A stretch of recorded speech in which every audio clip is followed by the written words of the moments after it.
Hello students, welcome back to my channel. So in this video हम miscellaneous questions solve करेंगे. Okay, questions मैंने आपके sample paper से लिए हैं जो आपके respective boards ने दिए हुए हैं. आपके दोनों CBSE and ICSE board के questions लिए हैं and common chapter के question है, तो irrespective of your board आप ये पूरी videos देख सकते हैं. इसमें सारे मैंने वैसे chapters के question pick किए हैं जो आप दोनों के syllabus में common है. Okay, so let's get started. Our first question is saying phenol does not undergo nucleophilic substitution reaction easily due to. वो आपसे पूछ रहे हैं कि आपका फिनॉल जो है वो न्यूक्लियोफिलिक सब्स्टिट्यूशन रिएक्शन नहीं देता है, व्हाई? इन चारों में से कौन सा रीजन है? तो देखते हैं. सबसे पहले अगर आप फिनॉल की बात करें तो दिस इज योर फिनॉल.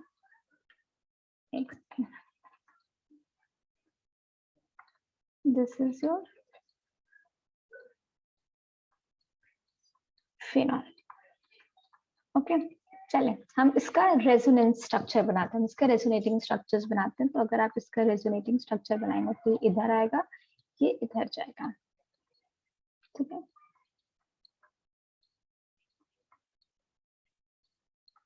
फिर ये आपका नेगेटिव चार्ज इधर आएगा, ये वाला बॉन्ड इधर शिफ्ट करेगा.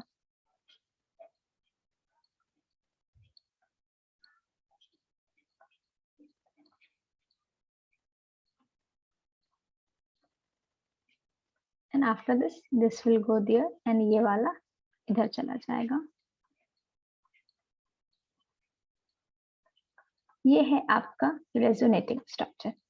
ठीक है, अगर आप इस रेजोनेटिंग स्ट्रक्चर्स में देखेंगे तो आपको ये चीज दिखाई पड़ेगा कि ड्यू टू रेजोनेंस के बाद आपका ये जो बेंजीन रिंग है, ठीक है, ये क्या हो जा रहा है, ये आपका इलेक्ट्रॉन रिच हो जा रहा है. इलेक्ट्रॉन डेंसिटी यहाँ पे इंक्रीज हो जा रही है. सो इलेक्ट्रॉन रिच होने के कारण ये सारे आपके इलेक्ट्रॉन रिच रिंग्स हैं. ठीक है, तो इलेक्ट्रॉन रिच होने के कारण ये आपका इलेक्ट्रॉन डेफिशिएंट स्पीशीज से रिएक्ट करना फेवर करेगा rather than electron rich species. Okay, so यहाँ पे आपसे कौन सा रिएक्शन पूछ रहा है? यहाँ से आपसे पूछ रहा है न्यूक्लियोफिलिक सब्स्टिट्यूशन. यानी न्यूक्लियोफिलिक सब्स्टिट्यूशन में वो एक ऐसा सब्सटेंस आपके पास आएगा जो ऑलरेडी इलेक्ट्रॉन रिच है. ठीक है, और आपकी रिंग भी यहाँ पे इलेक्ट्रॉन रिच है, तो दोनों इलेक्ट्रॉन रिच स्पीशीज में क्या होगा, रिपल्शन होगा.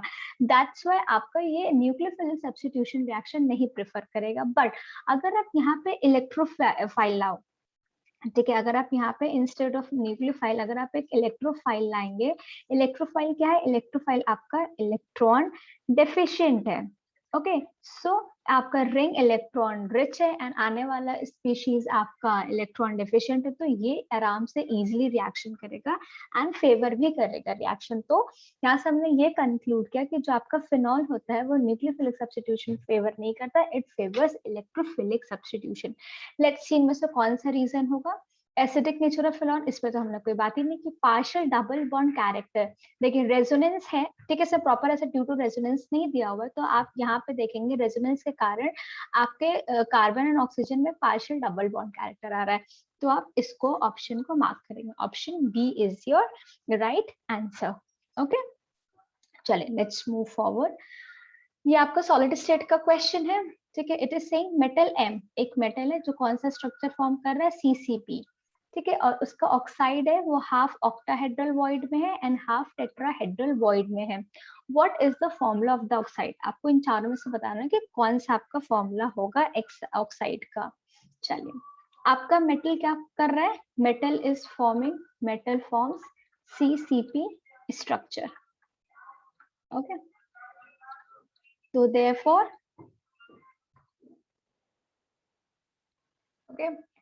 आपके नंबर ऑफ एम आइंस कितने होंगे, जितने आपके सीसीपी में होते हैं एटम्स कितने होते हैं, 4.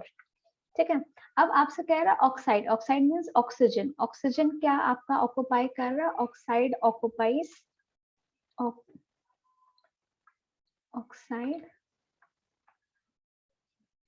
ऑक्युपाइज कितना, आपका half octahedral voids plus half tetrahedral voids.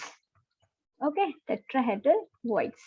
आपको पता है ऑक्टाहेड्रल वॉइड उतने ही नंबर के बराबर होते हैं जितना आपका नंबर ऑफ एटम्स है इन दैट पर्टिकुलर स्ट्रक्चर। यहाँ पे 4 है तो आपका ऑक्टाहेड्रल वॉइड 4 होगा। And tetrahedral void is always 2x where x is the number of atoms. यहाँ पे अगर 4 एटम्स है तो आपका टेट्राहेड्रल वॉइड कितना हो जाएगा 2 into 4 यानी ट्वाइस। अब इसको आप देख लीजिए, this will come out to be 2 and this is 4। ये आपका ओवरऑल 6 आ गया। देयरफॉर आपका फॉर्मूला क्या हुआ? Your formula of the oxide is it is M4O6। ठीक है, फॉर्मूले में हम जब भी कोई फॉर्मूला लिखते हैं तो वी ऑलवेज मेक श्योर जो आपके होल नंबर है वो सबसे स्मॉलेस्ट हो। तो यहाँ पे आप देख रहे हैं, इसको आप कट कर सकते हैं 2 से, 2 3 2 जा 2 जा 4 2 3 जा 6। तो आपका जो आंसर होगा ये होगा आपका M2O3। This is your final answer. Okay, तो which option is right? Option D, आपका डी ऑप्शन राइट है। Okay, let's move further. आपका next question is saying how much ethyl alcohol must be added to 1 liter of water। कितने litre में? 1 liter of water so that the solution will freeze at, आपका solution इतने पे freeze करेगा। आपसे पूछ रहा है अमाउंट, ठीक है, कितने अमाउंट ऑफ इथिल अल्कोहल को, वेट नहीं पूछ रहा है, number of moles. Amount means number of moles वो पूछ रहा है कि कितने आपको इथिल अल्कोहल की जरूरत पड़ेगी जिसको आप जब वाटर में डालेंगे तो जो सोल्यूशन बनेगा वो आपका -14 डिग्री पे फ्रीज करेगा। Okay, let's start. ये आपका डिप्रेशन एंड फ्रीजिंग पॉइंट का क्वेश्चन है। Formula we know, what is the formula? Formula is delta T. अगर मास पूछता तो m वाला हम फॉर्मूला लगाते, ठीक है, बट यहाँ पे मास नहीं पूछ रहे। ये आपका m इज योर मोलैलिटी। ठीक है, मोलैलिटी का क्या फॉर्मूला होता है? Molality is your number of moles and weight of solvent in kg। Weight of solvent in kg। ठीक है, डेल्टा TF आपका कितना दिया हुआ है? -14। KF आपका कितना है? इट्स 1.60। ठीक है, मोलैलिटी नंबर ऑफ मोल्स आपका निकालना है, इसको आप n रहने दीजिए।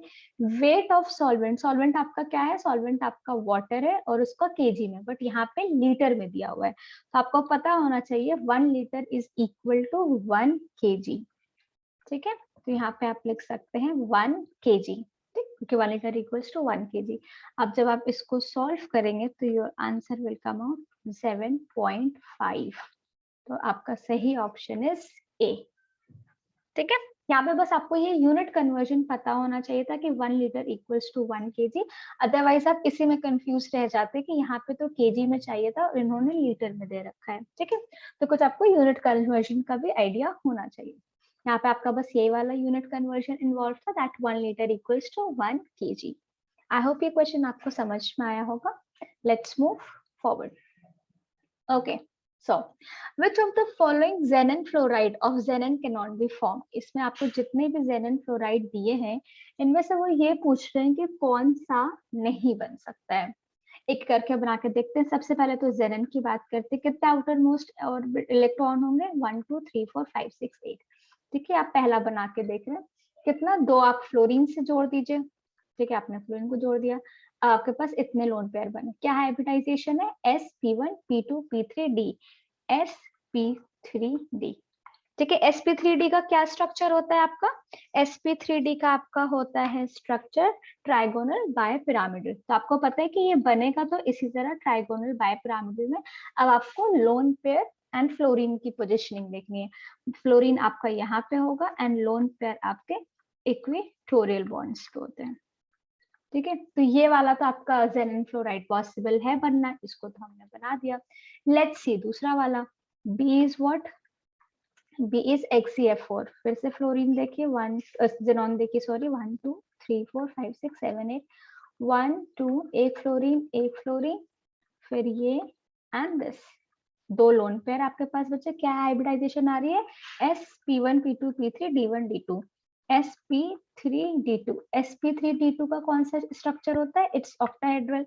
आपको पता है कि ओवरऑल तो ये ऑक्टाहेड्रल बनेगा। अब आपको देखना है बस लोन पेयर एंड आपको फ्लोरीन कहाँ अटैच करना है। तो लोन पेयर के को ऐसी जगह लगाया जाता है जहाँ पे उनके बीच में मैक्सिमम डिस्टेंस हो, तो ये आपने यहाँ पे लगा दिया एंड फ्लोरीन आपने यहाँ पे लगा दिया। ठीक है, तो आपने देखा ये भी पॉसिबल है, ये भी बन सकता है, ये भी बन गया। Next is your Xf6। Xf6 बनाइए। 1 2 3 4 5 6 7 8 1 2 3 4 5 6 क्या है? sp1 p2 p sp1 p2 p3 d1 d2 d3 sp3 d3। ठीक है, इसका क्या आपका शेप होता है? इसका आपका होता है पेंटागोनल बाइपिरामिडल। ठीक, इतना बड़ा मैं नहीं लिखती हूँ, I write the short form, that is pentagonal bipyramidal. कैसे बनाएंगे? आपका 1 2 3 4 5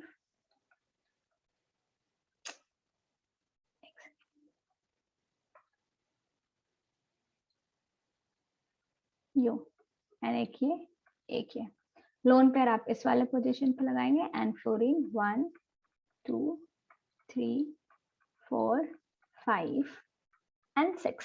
ठीक है, तो ये भी आपका पॉसिबल है। लेट्स सी लास्ट वाला, दैट इज XeF3D। Xenon 1 2 3 4 5 6 7 8 एक फ्लोरीन, 2 फ्लोरीन, 3 फ्लोरीन। ठीक है, यहाँ पे लोन पेयर के अलावा आपके पास एक इलेक्ट्रॉन बचा रह गया। ठीक है, तो इसलिए ये वाला जो आपका स्ट्रक्चर है ये आप नहीं बना पाएंगे। आपसे पूछा था कैन नॉट फॉर्म। ठीक है, कौन सा नहीं बन सकता? तो कौन सा ऑप्शन आपका सही है? Option D, XeF3 we can not make, because यहाँ पे एक जो इलेक्ट्रॉन है वो अकेला छूट रहा है, इसके पास कोई पेयरिंग करने को नहीं है।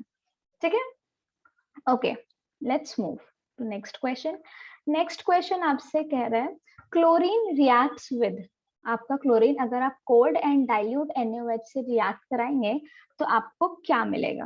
ठीक है, ये आपका क्वेश्चन थियोरेटिकल है, आपकी बुक में ये रिएक्शन दी हुई है। Cl2 जब आप इसको रिएक्ट करा रहे हैं NaOH, ठीक है, मैं बैलेंस्ड रिएक्शन लिख रही हूँ, ये जब आपका कोल्ड एंड डाइल्यूट है तो आपको जो मिलेगा दैट इज NaCl NaOCl।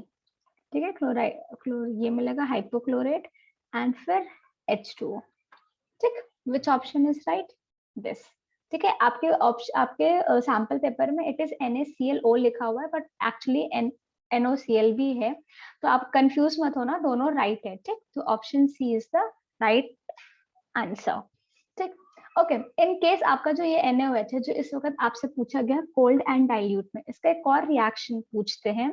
अगर आपका NaOH जो है वो आपका क्या हो जाए? Hot and concentrated, just opposite, hot and concentrated. ठीक है, I am writing the balanced equation. तो इसमें जो आपका बनता है NaCl is common in both. ठीक है, यहाँ पे आपका बनेगा क्लोरेट। ठीक है, दिस H2O3।